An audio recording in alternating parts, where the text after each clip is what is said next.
যারা সন্ত্রাসীকে আশ্রয় বা প্রশ্রয় দেবে তাদেরকে কিন্তু আমরা ঢাকা মেট্রোপলিটন পুলিশ এবং ডিবি কখনো কিন্তু তাদেরকে ছাড় দেবে না। রাজধানীর আদাবরে চাঞ্চল্যকর হত্যা মামলার প্রধান আসামি শীর্ষ সন্ত্রাসী বেলচা মনির সহ 5 জনকে গ্রেপ্তার করেছে ঢাকা মেট্রোপলিটন পুলিশের ডিবি তেজগাঁও বিভাগ। গ্রেপ্তারকৃতরা হল বেলচা মনির, রাকিব হাওলাদার ওরফে ছোট রাকিব, গোলাম রাব্বানী সাহস, মনির হোসেন ওরফে গুজা মনির ও আকাশ খা। শনিবার ভোরে ঢাকা মহানগরী ও পার্শ্ববর্তী বিভিন্ন স্থানে ধারাবাহিক অভিযান পরিচালনা করে তাদের গ্রেপ্তার করা হয়। শনিবার ডিএমপি মিডিয়া সেন্টারে আয়োজিত সংবাদ সম্মেলনে এ বিষয়ে বিস্তারিত তুলে ধরেন ডিসিডিবি তেজগাঁও মোহাম্মদ রাকিব খান।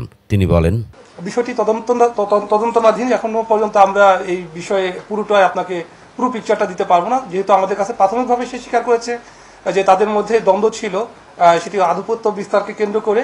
আমরা এই বিষয়টিকে নিয়ে আরো জিজ্ঞাসাবাদ করব, জিজ্ঞাসাবাদের পরে হয়তোবা তাদের কাছ থেকে আমরা পূর্ণাঙ্গ যে চিত্রটি, যে কথাটি আপনি বলেছেন, সেটা হয়তোবা পাবো।